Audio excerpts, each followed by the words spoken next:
Hey, I'm Christina Tosi, the chef, owner, and founder of Milk Bar in New York City. We're making some really fun recipes today to show how Hobart equipment really is my partner in innovation and inspiration and helps me bring my creative ideas and food to the table.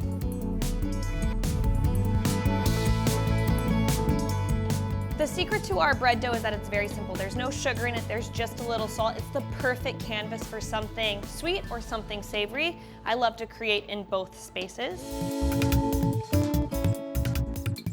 The bread dough is a very, very standard bread dough. It's some warm water and some yeast that get whisked together to activate the yeast. You're gonna whisk that yeast until you start to see the bubbles come up in the water, which means that the yeast is alive and well. And then in the bowl of a 20-quart Legacy Hobart mixer, you're going to add bread flour and a whole lot of it. Some kosher salt so that bread tastes nice and balanced in flavor. And then that yeast that we mixed into nice warm water also goes in the bowl.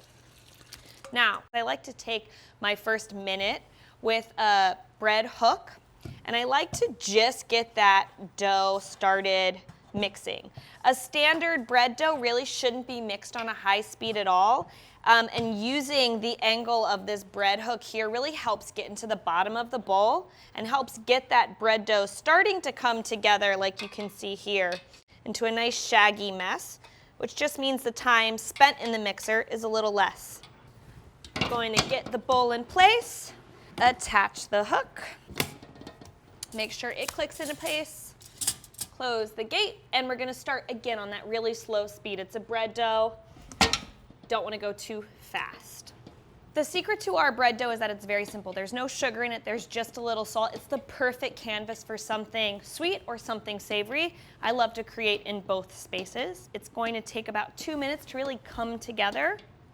Our dough has come from that shaggy mass into a nice round ball, so this is the moment that we're going to set the timer for 7 minutes. 7 minutes is the magical time. That maximizes the gluten strands that are going to develop as this dough mixes. Our 7 minutes is up. The mixer beeps at you right when that timer goes off, so you don't have a moment wasted. One of my favorite parts. And we're going to pop this dough into a greased container, and we're going to let the dough sit for about an hour and give the dough a moment to really develop.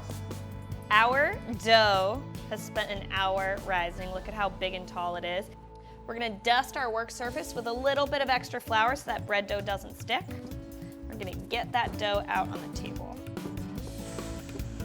Perfect.